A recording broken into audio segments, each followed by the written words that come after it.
خداوند کریم نے اپنے کسی نبی، کسی پیغمبر، کسی ولی، کسی فقیر، کسی درویش، کسی کو بھی اپنے معاملات میں شریک کار نہیں بنایا۔ لوگ بناتے رہے، پہلے بھی بے شمار بنا بنا کر کے اللہ کا شریک لوگ مر گئے، اب جو بناتے ہیں وہ بھی مر جائیں گے، آخر جہنم بھی تو بھرنا ہے۔ جس چیز کو مٹانے کے لیے انبیاء علیہ الصلوۃ والسلام کا سلسلہ قائم فرمایا، آسمانی کتابیں نازل فرمائی، اسی کو لوگ زیادہ چمکاتے ہیں۔ خدا اس بات کو گوارا ہی نہیں کرتا کہ میری طرف سے بغیر میرے اعلان کے کوئی ذرہ برابر اعلان کر سکے۔ وہ کسی قلندر کو، کسی ملنگ کو، کسی کو یہ اختیار نہیں دیتا۔ جن کا خدا جیتا جاگتا، حی و قیوم، قائم دائم ہے، وہ تو ایسا ہے، اور جن کا خدا کبھی پیدا ہوتا ہے کبھی مر جاتا ہے، ان کی میں بات نہیں کرتا۔ پروردگار عالم نے ایک طریقے کا سوال کر دیا، اگر تم میرے معاملات میں شریک کار بنتے ہو تو آؤ پھر ایک ناخون بنا کے دکھاؤ، ایک بال بنا کے دکھاؤ، درخت کا ایک پتا بنا کے دکھاؤ، پتھر کا ایک روڑا بنا کے دکھاؤ، مٹی کا ایک ذرہ بنا کے میرے سامنے لاؤ۔ پروردگار عالم نے فرمایا چلو تم سے گائے کیا بنواؤں گا، بھینس کیا بنواؤں گا، بکری کیا بنواؤں گا، زمین و آسمان تم کیا بناؤ گے، چاند سورج ستارے کیا بناؤ گے، انسان تو بنانا تمہارے بس کا کام کہاں ہے۔ لن یخلقوا ذبابا، تم مجھے مکھی کا ایک پر بنا کے تو دکھاؤ۔ فرمایا جس کے دل میں توحید و ایمان، یقین کی دولت جم جاتی ہے، وہ لوگ تو دنیا ہی میں ایمان کا مزہ چکھتے رہتے ہیں، ایمان کی لذت آتی ہے۔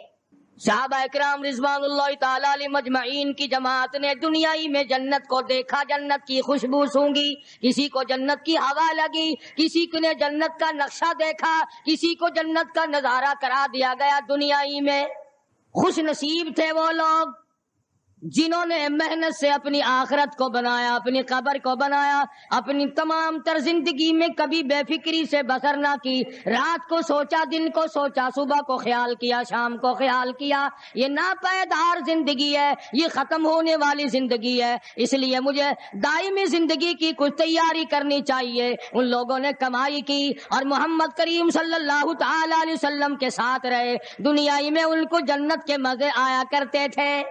من عمل صالحا من ذکر او انثى وهو مؤمن فلنحيينه حياة طیبہ۔ محنت کرنی پڑتی ہے، تکلیف اٹھانی پڑتی ہے، پریشانی جھیلنی پڑتی ہے، جب جا کر کچھ کام بنتا ہے، استقامت کے ساتھ کام بنتا ہے، جہاد فی سبیل اللہ کے ساتھ کام بنتا ہے، گردنیں کٹانے سے کام بنا کرتا ہے، اپنی جانوں کا قیمہ بنوانے سے کام بنا کرتا ہے، پھونک مارنے سے نہ کبھی کام بنا اور نہ آج بن سکتا ہے۔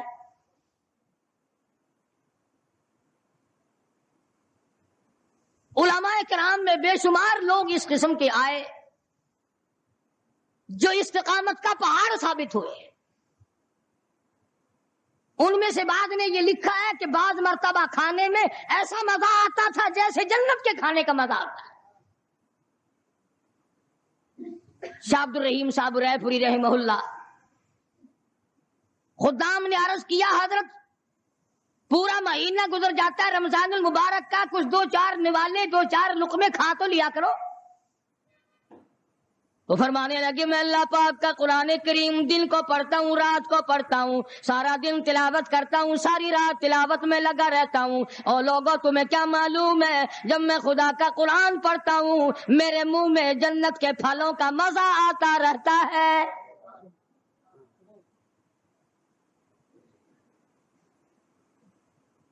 صحابی ہے مدنی کریم صلی اللہ تعالی علیہ وسلم کا، احد پہاڑ کی طرف جا رہا ہے، ایک دوسرا صحابی سامان لے کے لینے کے لیے واپس آ رہا ہے، وہ جانے والا پوچھتا ہے کدھر چلا، کہتا ہے مجھے فلانا کام ہے، پوچھا تم کہاں چلے، کہتا رب ذوالجلال کی قسم احد پہاڑ سے جنت کی خوشبو آ رہی ہے۔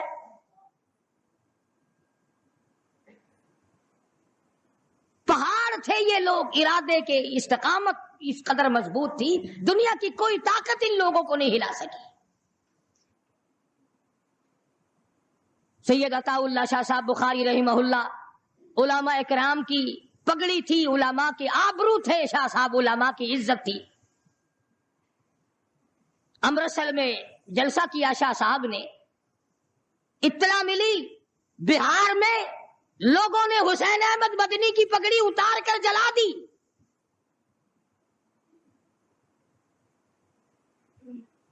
بخاری نے جلسہ کیا، لوگوں نے جستجوانہ نگاہوں سے دیکھا کہ آج بخاری سٹیج پہ ننگے سر کیوں آیا؟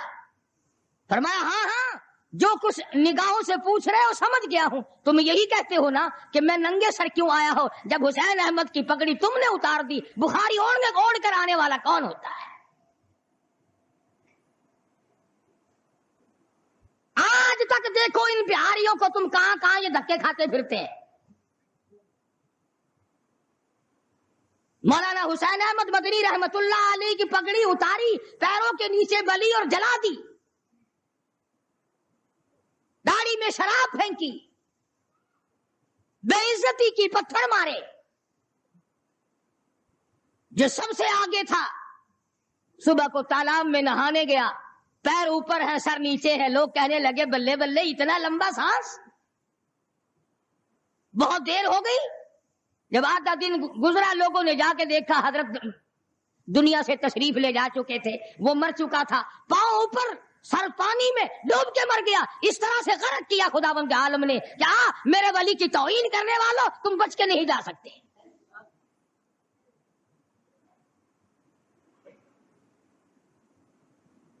جلندھر کے اسٹیشن پہ مولانا کی توہین کرنے والا یہاں فیصل آباد میں آیا، لوگوں نے اٹھا کر بھٹے کی چمنے میں ڈال کر خاک کر دیا۔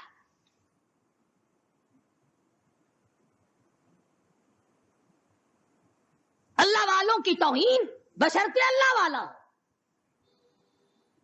ڈھنگ والا نہ ہو، فریب والا نہ ہو، ٹھگی والا نہ ہو، کتے بلی والا نہ ہو، اللہ والا ہو،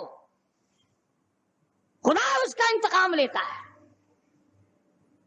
کلکتے میں مولانا ابوالکلام آزاد رحمہ اللہ کی بیگم بیمار ہے، مولانا ابوالکلام آزاد رانچی جیل میں ہے۔ بیگم آزاد نے خط لکھا، اطلاع دی میں بڑی شدید بیمار ہوں، ایسا معلوم ہوتا ہے میرا آخری وقت ہے، مجھے آ کر کے مل جاؤ، بڑی جلدی ہے، میری بڑی تمنا ہے، بڑی آرزو ہے۔ مولانا نے جواب دے دیا اگر تیرا آخری وقت قریب ہے، کلمہ پڑھتی چلی جا، استغفار کرتی چلی جا، قرآن کریم کی تلاوت کرتی کرتی رخصت ہو جا، اللہ اللہ کرتی رخصت ہو جا، میں تجھ سے ملنے کے لیے انگریز ظالم کے سامنے ضمانت کی بھیک مانگنے کو تیار نہیں۔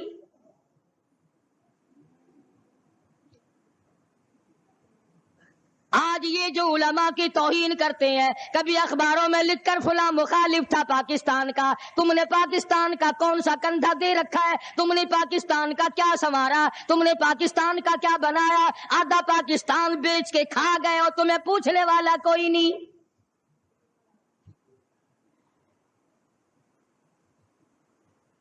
مولانا ابوالکلام آزاد رحمہ اللہ نے جواب دے دیا، وہ ایسے خوددار لوگ تھے، وہ ایسے اللہ والے لوگ تھے کہ انہوں نے ظالم کے سامنے ضمانت کی بھیک مانگنے سے انکار کر دیا۔ اور یہ صرف ایک یہ نہیں، اس قسم کے ہزاروں تھے۔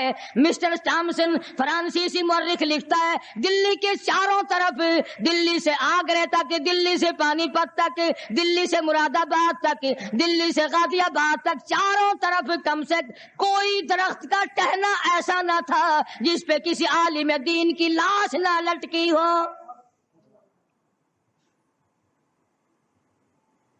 اور چوری کھانے والوں تمہیں کیا پتا ہے، پاکستان کو بھون بھون کر کھانے والوں تمہیں کیا پتا ہے، پاکستان کی قوم کا چمڑا اڈھیڑنے والوں تمہیں کیا معلوم ہے، پاکستان کی آبرو برباد کرنے والوں تمہیں کیا معلوم ہے، پاکستان کی عزت کو تباہ کرنے والوں تمہیں کیا معلوم ہے کہ علماء کرام کا کیا کردار ہے۔ 400 عربی مدرسے تھے دلی کے چاروں طرف،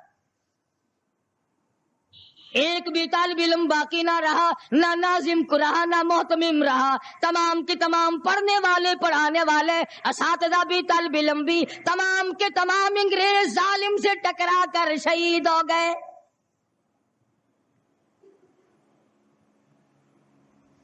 مولانا ابوالکلام آزاد رحمہ اللہ نے جواب دے دیا، بیگم آزاد کا انتقال ہو گیا،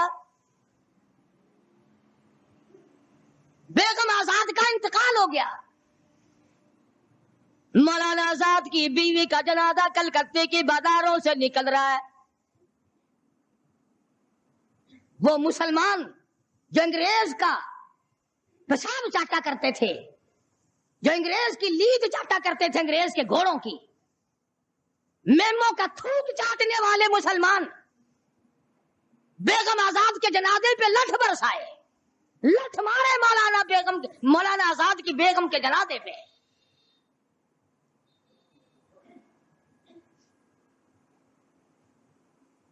بجائے ایک اللہ والی کے جنازے میں شرکت کرتے۔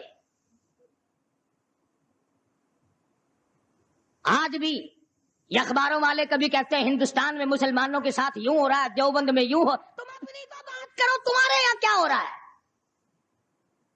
کون سی رات ہے جس میں ڈاکہ نہیں؟ کون سا دن ہے جس میں ایکسیڈنٹ نہیں؟ کون سی گھڑی ہے جس میں کسی مسلمان کے کلیجے کو تم چیر کر نہیں کھاتے؟ دوسروں کی باتیں کرتے ہو اور تمہارے پاس پیسے حرام کے ہیں، تم اخبار پڑھے بغیر جی نہیں سکتے۔ اگر 5 روپے کا اخبار ہو جائے گا پھر بھی تم ناشتہ 50 حج کر لو، پھر بھی اخبار سے صبح انشاءاللہ ہوگی تیری۔ حاجی صاحب صبح قرآن پڑھا کر اخبار خبر میں کام نہیں آئے گا، نرا جھوٹ، نرا بکواس۔ کوئی ریڈیو کا سر پکڑے بیٹھا ہے، کوئی ساری رات ٹی وی کے سامنے مرے ہوئے کتے کی طرح پڑھ کے گزار دیتا ہے، دوسروں پہ تنقید، دوسروں کو بکواس۔ مولانا ابوالکلام آزاد رحمہ اللہ کی بیگم کا جنازہ گزر رہا ہے، لوگوں نے لٹھ مارے، مسلمانوں نے مارے، کلمہ گو نے مارے، مسلمانوں کی آل اولاد نے لٹھ چلایا۔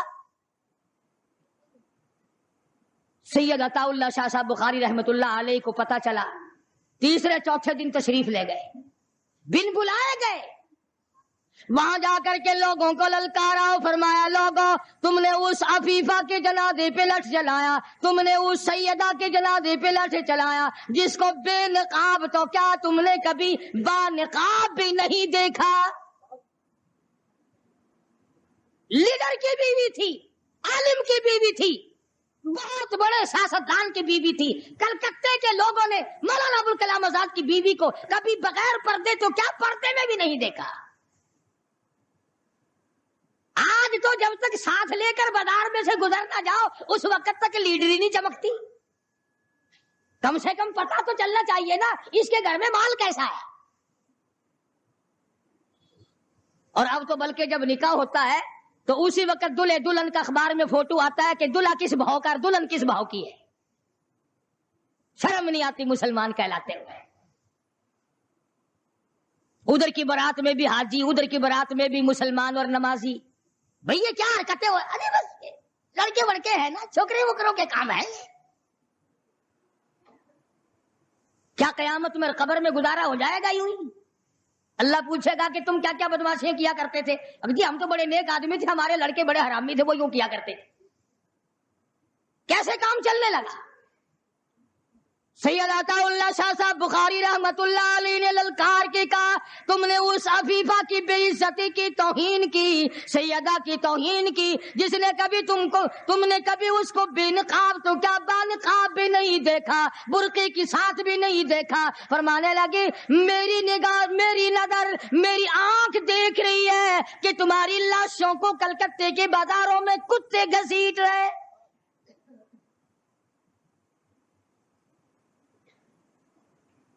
ہفتہ نہیں گزرا، 8 دن نہیں گزرے کہ ہندو مسلم فساد ہوا اور مسلمانوں کی لاشوں سے کلکتے کا بازار بھرا۔ جب مقابلے کا وقت آتا پھر نہیں یہ جاتے۔ جو سب سے بڑے ایمان کے ٹھیکیدار ہیں، اسلام کے ٹھیکیدار ہیں، بہت بڑے، ان سے کبھی تو پوچھ لیا کرو کہ تم میں سے افغانستان کتنے حضرات تشریف لے گئے ہیں، فلسطین کتنے گئے ہیں، کیا کریں گے افغانستان جا کے، کیا کریں گے فلسطین جا کے؟ یہی جمعرات کو 2 پلیٹیں اور زیادہ صاف کر لیں گے۔ جب مقصد کھانا ہی ہے.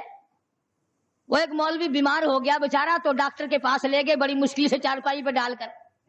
تو وہ اتنی سی پیالی میں مکسچر بنا کے لایا دوا کا.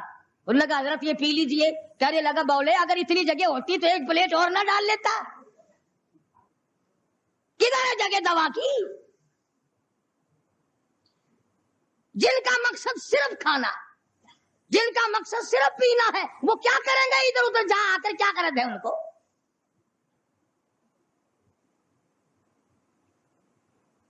شیخ العربی والا جم حضرت مولانا سید حسین احمد صاحب مدنی رحمت اللہ علیہ جیل میں ہے، انگریز کی مخالفت کرتے ہوئے، دشمنی کرتے ہوئے جیل میں ہے. آپ کو اطلاع دی گئی مولانا تمہاری والدہ انتقال کر کے جنازے پہ آ جاؤ. اماں کا کر منہ دیکھ لو، کندھا دے دو، ساری عمر کے لیے تمہاری والدہ کا چہرہ چھپ جائے گا. مولانا نے جواب دیا ایک والدہ کا، ایک بھاوج اور بھابھی کا، بھتیجی اور بہنیں. مولانا مدنی کے جیل میں رہتے رہتے 6 جنازے گھر سے نکلے.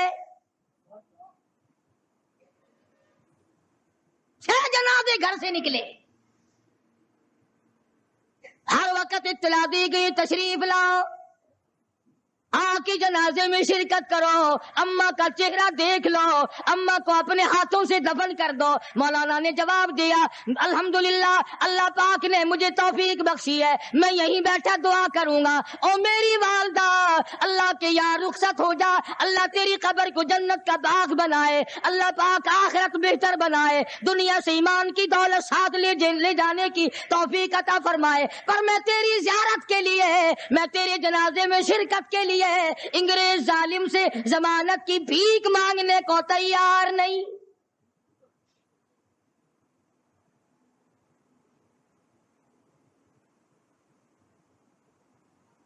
ڈیڑھ سو 125 سال علماء دین انگریز ظالم سے ٹکرائے، مراٹھوں سے ٹکرائے، ڈوگروں سے تمام ان ہندوؤں سے، سکھوں سے، ڈوگرا پارٹی جو تھی اس سے ٹکرائے، تمام سے. شاہ اسماعیل شہید، مولانا سید احمد بریلوی رحمت اللہ علیہ، ان حضرات نے جہاد کیا اور لاکھوں آدمین کے ساتھ ہو کر شہید ہوا.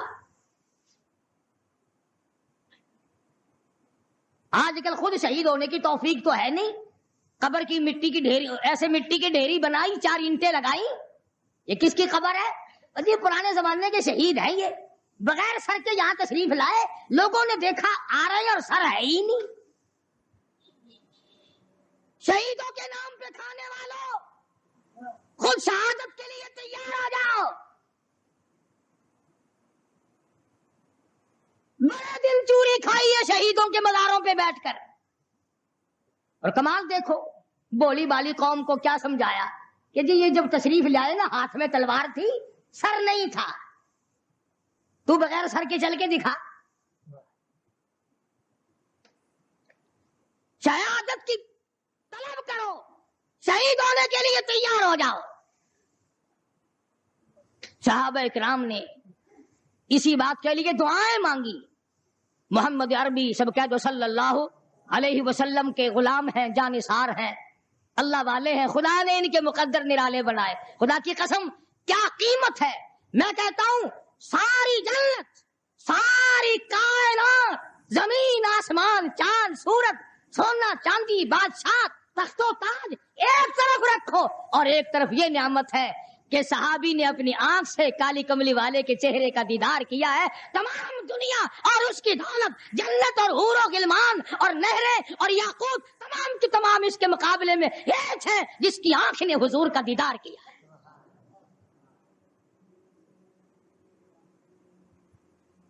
ان کو ایسا بنا دیا تھا، نگاہ نبوت نے وہ رنگا.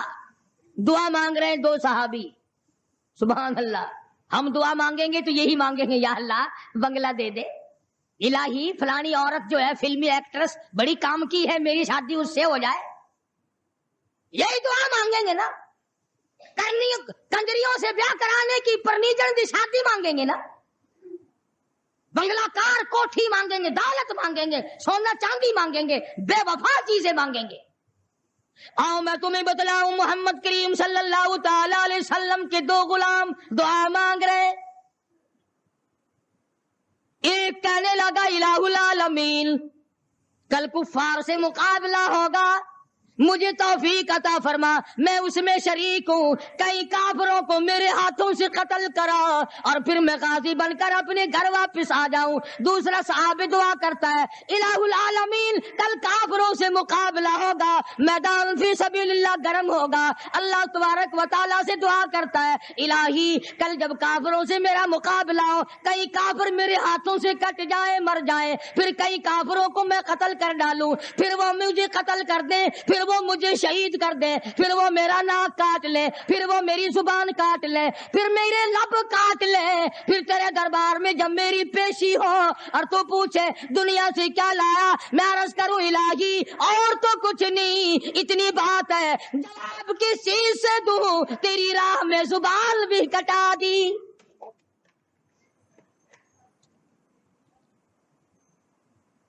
یہ دعائیں ہوتی تھی صحابہ کرام کی،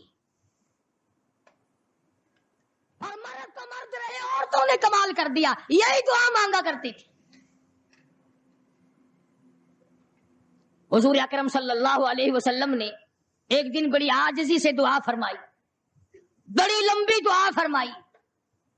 ایک صحابیہ دیکھ رہی تھی، قریب آ کے عرض کرنے لگی، یا رسول اللہ، فرمایا میں اپنے شہیدوں کے لیے جنت مانگ رہا تھا، فوراً عرض کرنے لگی، یا رسول اللہ میرے لیے دعا کرو میں بھی شہید ہو جاؤں۔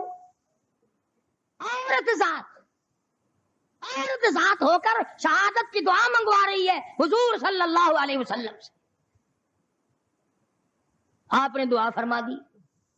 چنانچہ ایک جنگ میں خچر پہ سوار ہو کر جاتے جاتے گر کر گردن ٹوٹ گئی، شہادت کا درجہ مل گیا۔ عورتوں نے تمنا کی شہادت کی اور جہاد فی سبیل اللہ کی۔ آج ہم رسم و رواج کے مقابلے میں کچھ نہیں کر سکتے، ہتھیار ڈال دیے ہیں، بہن بیٹیوں کو منع نہیں کر سکتے، عورتوں کو رسم و رواج سے ہم نہیں ہٹا سکتے، اگر وہ بت پرستی قبر پرستی کریں تو ہم ان کو روک نہیں سکتے، ہم سائے کو نہیں سمجھا سکتے، قوم اور برادری کو نہیں سمجھا سکتے۔ ہم سے اچھے تو وہ بادشاہ لوگ تھے جنہوں نے اپنے اپنے وقت میں ان تمام چیزوں پر بڑا بڑا خرچ کیا اور اچھا خاصا قابو پایا۔ سلطان عالمگیر رحمت اللہ علیہ کے زمانے میں مشرکین کو ٹھکانہ نہیں ملا کرتا تھا۔ صحابہ کرام نے آخر کار اعلان کر دیا، اخرجوا الیہود من جزیرۃ العرب، اور یہودیوں نکلو عرب سے، چلو دفع ہو جاؤ یہاں سے۔ قرآن نے کہا چلے جاؤ، حضور نے فرمایا نکل جاؤ یہاں سے۔ صحابہ کرام نے ان کی گردنیں مروڑی، ان کو وہاں سے نکالا۔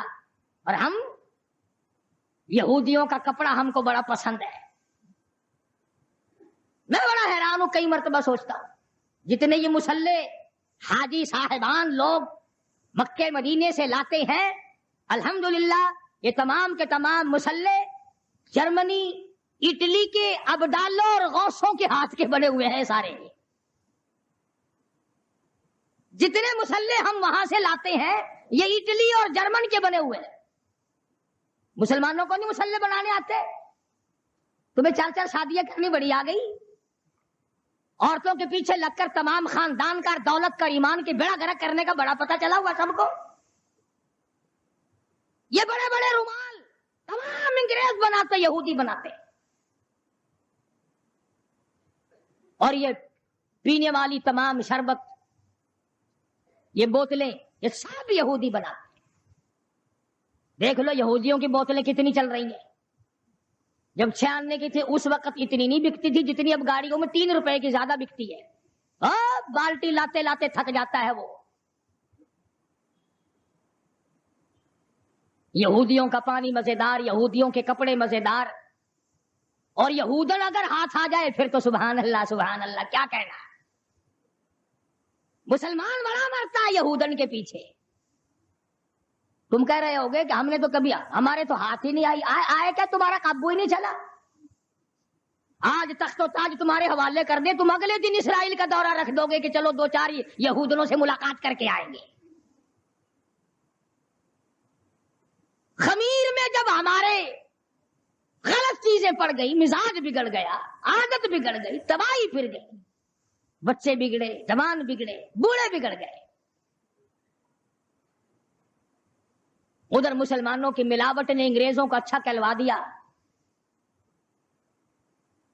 جو چیز بناؤ گے غلط، جو چیز بناؤ گے غلط وہ آگے چلتی نہیں۔ تو میں عرض کر رہا تھا محمد کریم صلی اللہ تعالی علیہ وسلم نے وہ جماعت تیار کی جو مرنے سے کبھی نہ گھبرائے، جو مرنے کے بعد کی زندگی پہ زبردست امید رکھتے تھے، ان کا یقین کامل تھا اگر حق پہ موت آ گئی تو مزے آ جائیں گے، اگر حق پہ موت آ گئی تو قبر اچھی ہو جائے گی، حشر اچھا ہو جائے گا، تمام زندگی اچھی بن جائے گی، اور اگر حق پہ موت نہ آئی تو تباہی بربادی ہے۔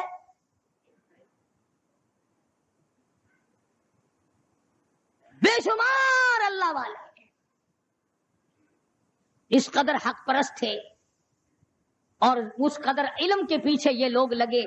مجدد الفسانی سرہندی رحمت اللہ علیہ کے پوتے کے بارے میں لکھا ہے کہ 70,000 حدیث پاک حضور کی زبانی یاد تھی مجدد صاحب کے پوتے کو۔ ان اللہ والوں نے ہر میدان میں اپنے آپ کو کامیاب کرایا۔ تو فرمایا من عمل صالحا من ذکر او انثى وهو مؤمن فلنحيينه حیاتا طیبہ،